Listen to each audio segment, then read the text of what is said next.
Assalamualaikum warahmatullahi wabarakatuh. Alhamdulillahirrabbilalamin. Wabihi nasta'inu ala umuri dunia wadin. Wassalatu wassalamu ala asrofil anbiya'i wal mursalin wa ala alihi wa sahbihi ajmain. Amma ba'du.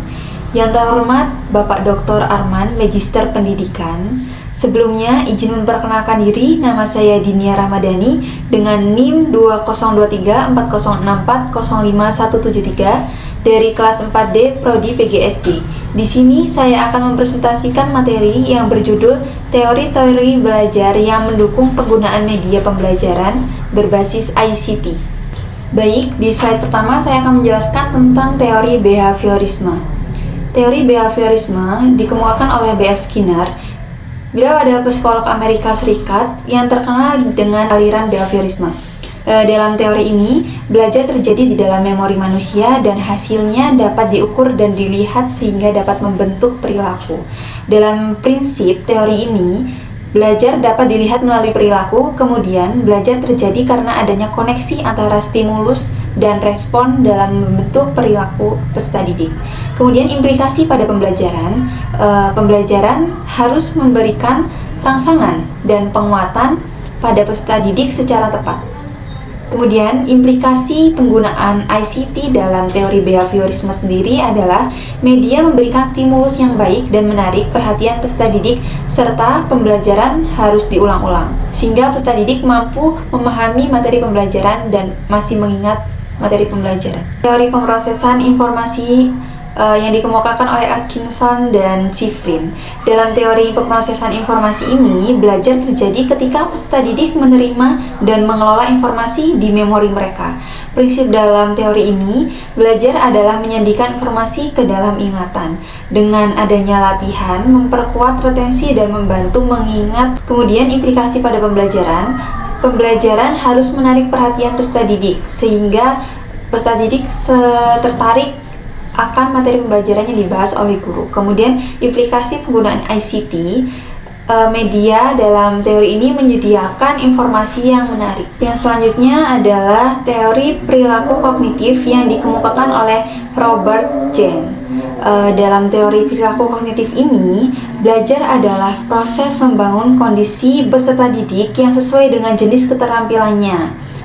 Jadi di dalam kelas, guru mengondisikan proses pembelajaran sesuai keterampilan peserta didik. Kemudian prinsip dalam teori ini yaitu pembelajaran dibentuk sesuai dengan urutan, jadi terstruktur dan terarah. Kemudian implikasi pada pembelajarannya, kegiatan pembelajaran harus menyesuaikan dengan jenis pembelajaran. Kemudian implikasi penggunaan ICT dalam teori ini, media mampu meningkatkan keterampilan peserta didiknya. Selanjutnya adalah teori sistem dan desain pembelajaran sistematis yang dikemukakan oleh Jahn dan Bridge. Dalam teori ini, belajar didorong menggunakan sistem pembelajaran berdasarkan pengolahan informasi.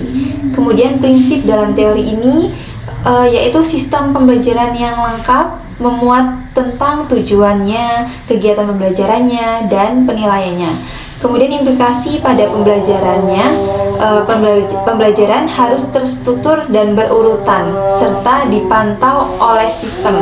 Kemudian implikasi penggunaan ICT di dalam teori ini, aplikasi komputer dapat memberikan urutan informasi secara cepat dan akurat. Kemudian teori selanjutnya yaitu teori aktivisme sosial yang dikemukakan oleh Jane Dewey. Dalam teori ini, belajar yang baik adalah pembelajaran yang melalui pengalaman nyata dan pengalaman sosial serta mengaitkan dengan dunia nyata. Prinsip dalam teori ini yaitu pembelajaran memerlukan interaksi sosial dalam memecahkan masalah. Jadi di sini guru dapat membagi siswa dalam beberapa kelompok di dalam kelas sehingga siswa dapat berinteraksi dengan teman-temannya di dalam kelas. Kemudian implikasi pada pembelajarannya, pembelajaran harus menekankan kegiatan yang kolaboratif. Implikasi penggunaan ICT yaitu media membantu peserta didik berkolaborasi dan menemukan contoh konkret dalam pembelajaran. Teori selanjutnya yaitu dikemukakan oleh Albert Bandura, yaitu teori kognitif sosial. Dalam teori ini, belajar lebih baik ketika peserta didik sedang berkelompok agar terjadinya interaksi sosial. Prinsip dalam teori ini, pembelajaran memerlukan interaksi sosial.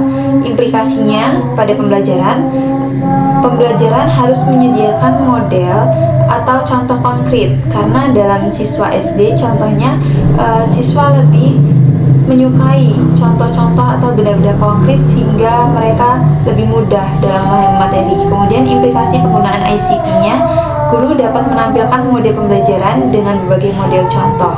Contohnya dapat berupa video.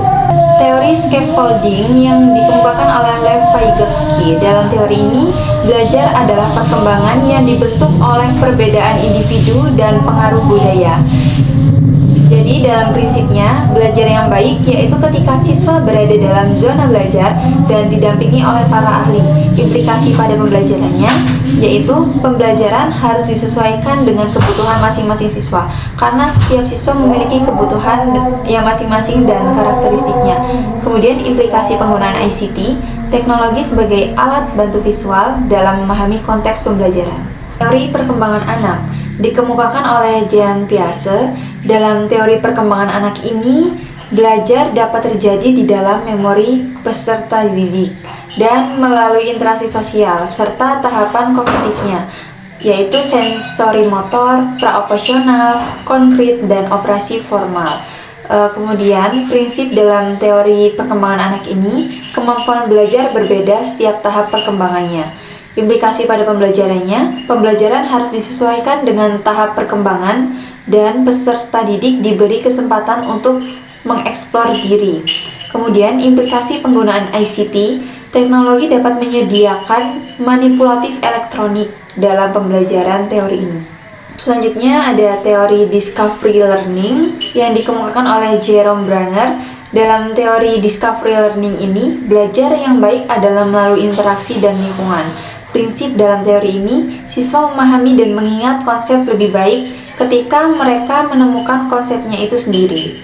Kemudian implikasi pada pembelajarannya, siswa diberi kesempatan untuk mengeksplor diri. Selanjutnya, implementasi penggunaan ICT dalam teori ini. Dengan adanya ICT, siswa bisa mendapatkan materi yang tidak terbatas. Teori yang terakhir yaitu teori multiple intelligence yang dikemukakan oleh Howard Gardner. Dalam teori ini, peserta didik memiliki cara yang berbeda-beda ketika belajar, sehingga guru harus mampu memfasilitasinya. Belajar dibentuk oleh kecerdasan bawaan, yang dimana dalam teori ini terdapat 8 kecerdasan bawaan. Yang pertama ada linguistik, yang kedua melalui musik, yang ketiga ada logik matematis, yang keempat ada spesial, yang kelima ada kinestetik, yang keenam ada intrapersonal, yang ketujuh ada interpersonal, dan yang terakhir ada naturalis. Dalam prinsip teori ini yaitu belajar dapat terjadi pada banyak tingkatan dan didemonstrasikan dengan cara yang berbeda-beda.